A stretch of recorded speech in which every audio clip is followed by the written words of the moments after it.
তুই আবারও সিগারেট খাচ্ছিস? হ্যাঁ, তুই যতদিন কিস করতে না দিবি ততদিন আমি সিগারেট খেতেই থাকবো। থাপ্পড় চিনুস? এমন একটা থাপ্পড় দিব চৌরাস্তার মাঝখানে যাইয়া ঘুরতে থাকবি। তোর ওই নরম হাতের স্পর্শ পেলে আমি চৌরাস্তায় না, বগুড়ার সাত মাথায় ঘুরতে রাজি আছি। তুই আর সিগারেট খাবি না। আমি সিগারেট খেলে তোর কি? আমি এত তাড়াতাড়ি বিধবা হতে চাই না। তোর সাথে আমার বিয়ে হয়েছে নাকি? না, কিন্তু একদিন তো হবি, সেই জন্য তুই আমার হাজবেন্ড। আমি সিগারেট খেয়ে মারা গেলে তোর তাতে কি? অনেক কিছু। তুই সিগারেট খাবি না মানে ফেলে দে বলছি। তাহলে কিস করতে দিবি? তুই সিগারেট খাওয়া বাদ দিলে তবেই ভেবে দেখব। তোর ভাবতে হবে না, চল তাড়াতাড়ি যাই, সবাই আমাদের জন্য অপেক্ষা করছে। আজকে পড়শিয়ার জন্মদিন, সেখানে যাওয়ার জন্য আমি তানিয়ার বাসার নিচে দাঁড়িয়ে সিগারেট খাচ্ছিলাম। আমি তানিয়া আরও কয়েকজন একসাথে কলেজে পড়াশোনা করি।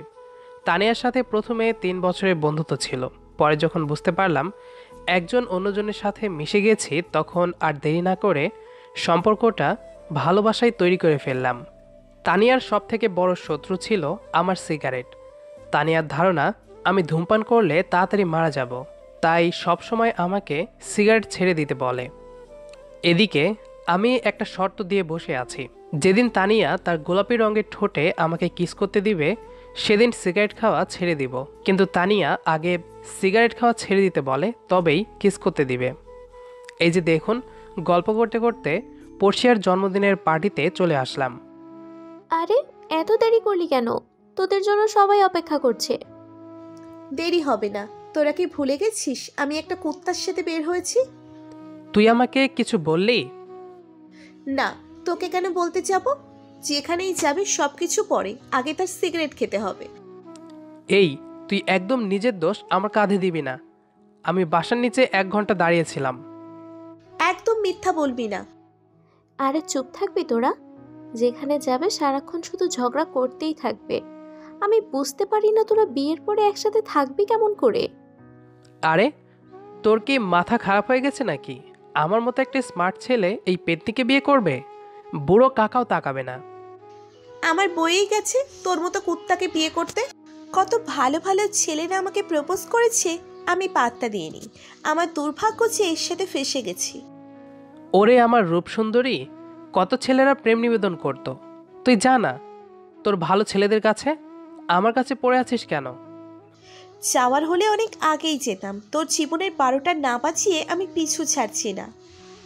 একটু পরে সাগর এসে বলল, কি ভাই, সেই কখন থেকে তোদের জন্য অপেক্ষা করছি। এইটুকু রাস্তা আসতে এত টাইম লাগে? সাগর পড়শিয়ার বয়ফ্রেন্ড, আমরা সবাই একসাথে পড়াশোনা করি। ওরা তো এসেই দুজনে ঝগড়া শুরু করে দিয়েছে। আমি তো অনেক আগেই এসেছি, তুই তানিয়াকে জিজ্ঞেস করতে পারিস কেন লেট হয়েছে। তারপর পড়শির কাঁধে হাত দিয়ে বললাম, চল আমরা কেক কাটা শুরু করি। আমি পড়শির কাঁধে হাত রেখেছিলাম তানিয়াকে রাগানোর জন্য, কিন্তু তানিয়া ভালো করে জানতো আমাদের বন্ধুত্বটা অনেক গভীর। সে ছোট্টবেলা থেকে স্কুলে পড়াশোনা শেষ করে এখন কলেজে। আর আমি যে তানিয়াকে অনেক ভালোবাসি, তানিয়া সেটাও ভালো বুঝতো। তাই আমি যাই করি না কেন, এসব বিষয় নিয়ে তানিয়া কখনো আমার সাথে ঝগড়া কিংবা রাগ করবে না। তবে কিছুদিন আগে আমরা সবাই মিলে পার্কে গিয়েছিলাম। তানিয়া আমার থেকে একটু দূরে ছিল, কিন্তু আমি বুঝতে পারিনি আমার দিকে খেয়াল করছে। আমি সাগরকে বলেছিলাম, দেখ ভাই, মেয়েটা দেখতে কত সুন্দর। তানিয়া সেটা দেখে আমার কাছে এসে কান্না শুরু করে দিয়েছে। আমি বললাম, তোর আবার হঠাৎ কি হলো? এভাবে ন্যাকা কান্না শুরু করেছিস কেন? তুই আমাকে ভালোবাসিস না তাই তো? কে বলেছে ভালোবাসি না? অনেক ভালোবাসি, কিন্তু কান্না করছিস কেন? তাহলে তুই ওই মেয়েটার দিকে তাকিয়ে কি সব বললি? কিছু বলিনি। আমি সব শুনেছি। যদি তুই সত্যি আমাকে ভালোবাসতি তাহলে কোনো মেয়ের দিকে এইসব দৃষ্টিতে তাকাতে পারতি না। আরে, তুই বোঝার চেষ্টা করবি তো নাকি? আমি তো শুধু বলেছিলাম মেয়েটা দেখতে সুন্দর। আমার কথা শেষ না হতেই তানিয়া বলে উঠল, চুপ, আজকের পরে তুই আমার সাথে যোগাযোগ করার চেষ্টা করবি না। তারপর কান্না করতে করতে তানিয়া বাসার দিকে রওনা দেয়। আমি পুরোটা রাস্তা তানিয়ার পেছন পেছন এসেছি অভিমান ভাঙাতে, কিন্তু তানিয়া কিছুতেই আমার ডাকে সাড়া দেয়নি। হয়তো ভালোবাসা বেশি হওয়ার কারণে আমি কোনো মেয়ের দিকে তাকাতেই কষ্ট পেয়েছে। পরে তানিয়ার রাগ ভাঙাতে 1 সপ্তাহ লেগেছিল। পড়শি কেক কাটলো, সবার সাথে আনন্দ করে বিকেলে তানিয়াকে নিয়ে বাসায় ফিরছি। তানিয়াকে বাসায় পৌঁছে দিয়ে তবেই আমি বাসায় যাব। রাতে একটা মেয়েকে তো একা ছেড়ে দিতে পারি না। এদিকে আমাদের দুজনের বাসা থেকে জানতো আমরা অনেক ভালো বন্ধু। আমি গেটে দাঁড়িয়ে আছি, তানিয়া রুমে গিয়ে বারান্দায় থেকে বাই বললে তবেই আমি বাসার দিকে রওনা দিব। তানিয়া গেটের ভিতরে যাওয়ার সাথে সাথে আমি পকেট থেকে একটা সিগারেট লাগিয়ে টান দিব। তখনই তানিয়া বারান্দা থেকে বলে উঠল, তুই কোনোদিন ভালো হবি না। তোর কোন দিক দিয়ে আমাকে খারাপ মনে হয়? আমি কি নিচে নামবো নাকি সিগারেটটা ফেলে দিবি? আস্তে, তোর আব্বু আম্মু যদি শুনতে পাই তাহলে কি তোকে আমার সাথে বিয়ে দেবে? তোর মতো পাগলকে বিয়ে করব আমি? তুই তাড়াতাড়ি আমার চোখের সামনে থেকে যাবি নাকি জুতা খুলে মারবো? আচ্ছা থাক, তোর আর কষ্ট করতে হবে না। তানিয়ার বাসায় আমার প্রায় আসা যাওয়া। তার মা বাবা জানে খুব ভালো আমার ব্যাপারে। যদি জানতে পারে আমি সিগারেট খাই তাহলে অনেকটা মন খারাপ করতে পারে।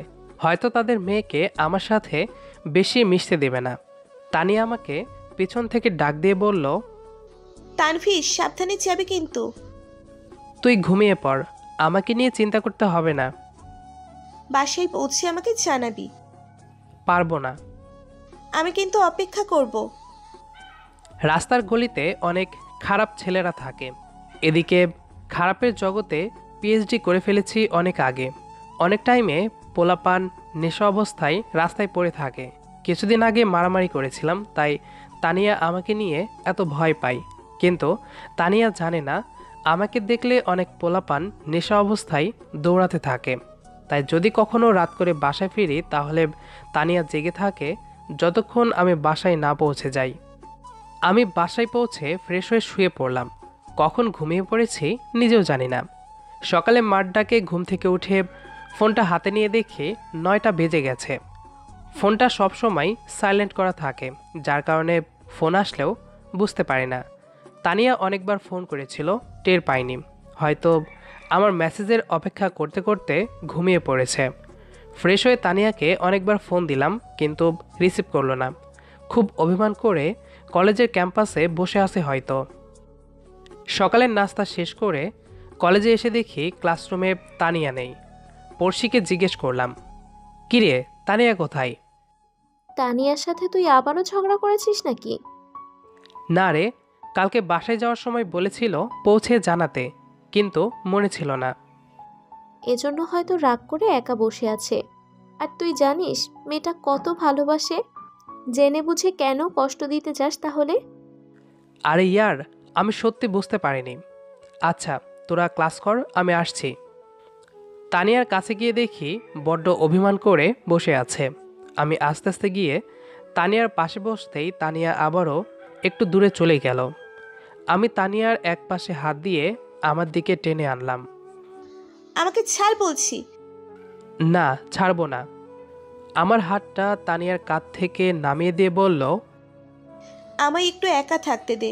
তুই এখান থেকে চলে যা প্লিজ। এই যে দেখ, কান ধরেছি, আর কোনোদিন ভুল করব না। তানিয়া আমার দিক থেকে মুখ ফিরিয়ে অন্যদিকে নিল। আমি আবার সেই দিকে গিয়ে বললাম, কান ধরেছি তো, এই দেখ। এই নিয়ে 15 বার কান ধরেছিস। তুই ভালো করেই জানিস তুই পৌঁছে আমাকে না জানালে আমার ঘুম ধরবে না। তুই ইচ্ছে করেই আমাকে কষ্ট দিস। সত্যি বলছি, ফ্রেশ হয়ে বিছানায় মাথাটা রাখার পরে কখন ঘুমিয়ে পড়েছিলাম বুঝতে পারিনি। তুই তো জানিস আমার ফোনটা সবসময় সাইলেন্ট করা থাকে। কোনো কথা না বলে চুপ করে বসে আছে। আমি আবারও বললাম, আচ্ছা বাবা, আর কখনো হবে না, এইবারের মতো মাফ করে দে। কিছুক্ষণ পরে তানিয়ার একটু অভিমান কমলো। কলেজের ক্লাস ফাঁকি দিয়ে তানিয়ার মনটা ভালো করার জন্য ফুচকার দোকানে চলে গেলাম। তানিয়া ফুচকাওয়ালা মামাকে বলল, মামা 1 প্লেট ফুচকা একটু ঝাল বেশি করে দিবেন। আমি পাশের দোকান থেকে একটা সিগারেট নিয়ে খাচ্ছি। আমার হাতে সিগারেট দেখে তানিয়া রাগান্বিত দৃষ্টিতে তাকালো। তানিয়া ফুসকা খাচ্ছে। আমার সিগারেট প্রায় শেষের দিকে। তানিয়া হঠাৎ কেসে উঠল। আমি দৌড়ে এসে বোতল থেকে পানি বের করে দিলাম। হ্যাঁ, ঝাল, হ্যাঁ। কিরে, তুই এত ঝাল দিয়েছিস কেন? ফুসকাওয়ালা বলল, আপাই তো কইল বেশি কইরা ঝাল দিতে। আমি বললাম, তাই বলে এত ঝাল দিতে হবে? তানিয়াকে বললাম, তোর চোখে জল এসেছে। ঝালের কারণে। কোনো কারণেই এই চোখে জল আসা যাবে না। যদি খুব বেশি খুশির কারণে চোখে জল আসে তখন। কোনো কারণেই আমি কোনোদিন এই চোখে জল দেখতে চাই না। তুই আর কোনো দিন চোখে জল দেখতে পাবি না। তবে দেখিস, আমি একদিন তোর কষ্টের কারণেই মরে যাব। তুই মারা গিয়ে যদি ভেবে থাকিস আমি কান্না করব, তাহলে ভুল ভাবছিস। সেদিন থেকে অন্য মেয়েকে পটানোর চেষ্টা করব। সেটা কি মুখে বলতে হবে? তোর চরিত্রের ব্যাপারে আমার খুব ভালো করেই জানা আছে। কলেজের ক্লাস ফাঁকি দিয়ে ফুচকা খাওয়া শেষ করলাম। তানিয়া আমার সাথে রিকশায় বসে আছে। তখনই সাগরের ফোন আসলো। কিরে, কোথায় তোরা? বাসায় যাচ্ছি। তানিয়া কোথায়? আমার সাথেই আছে। আচ্ছা, সাবধানে যা। আর কালকে কোচিং কিন্তু 8টা থেকে শুরু হবে। সকাল সকাল চলে আসবি। আচ্ছা। ফোনটা কেটে দেওয়ার পরে তানিয়া জিজ্ঞেস করলো, কে ফোন করেছিল? সাগর। কি বলল? কালকে সকাল 8টা থেকে কোচিং শুরু হবে। তাহলে হয়তো তোর সাথে আর দেখা হবে না। কেন? 10টা থেকে ক্লাস শুরু হলে তোকে মাঝে মাঝে পাওয়া যায় না। আর 8টার সময় তো তোকে কেমন করে পাবো? তখন তো মরার মতো ঘুমাবি। তুই প্রতিদিন কোচিংয়ে যাওয়ার আগে আমাকে ডেকে দিয়ে যাবি। আমার বইয়েই গেছে। এতদিনে আমাদের বন্ধুত্ব ও রিলেশনশিপ মিলে সম্পর্কটা টোটাল দাঁড়িয়েছে 5 বছরে। সামনে রোজা।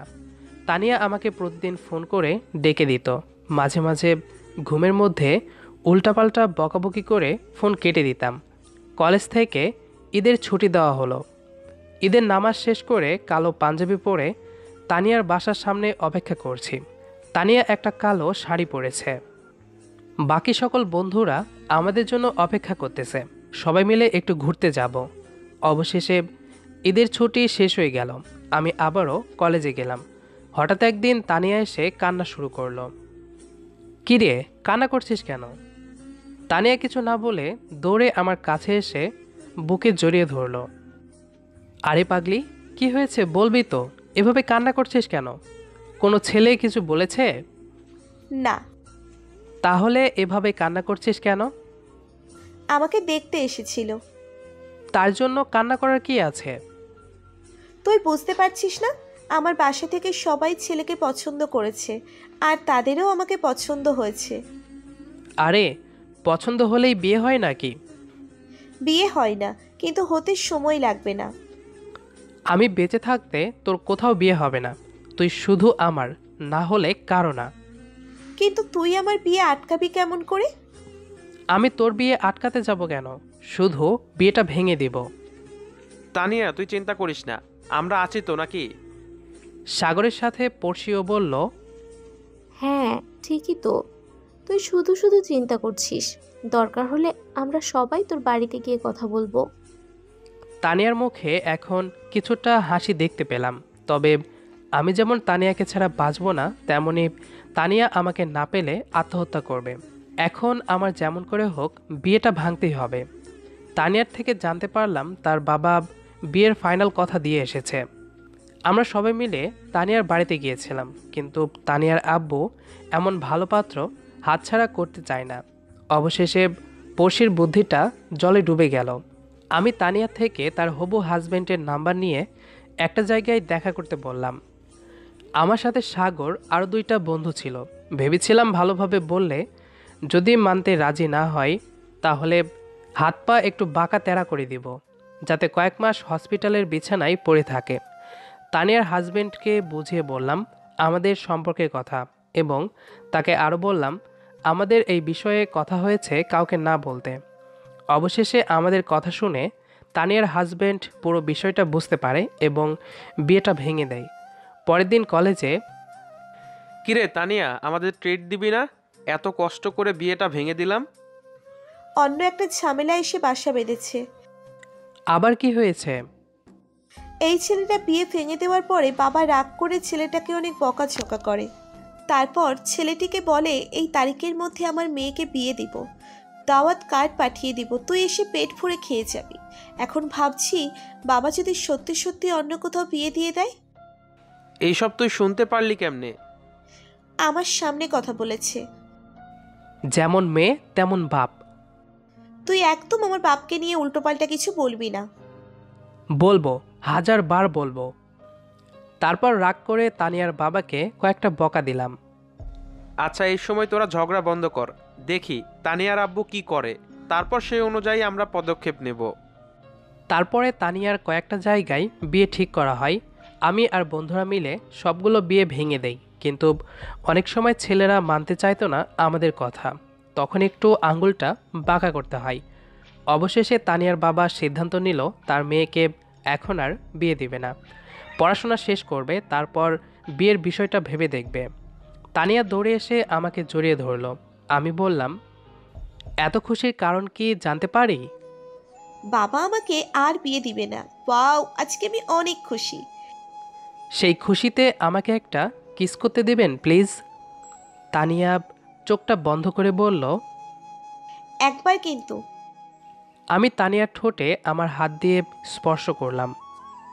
তারপরে আমার ঠোঁট দুটো তানিয়ার ঠোঁটে স্পর্শ করতেই তানিয়া কেমন একটা শব্দ করে আমাকে শক্ত করে জড়িয়ে ধরল।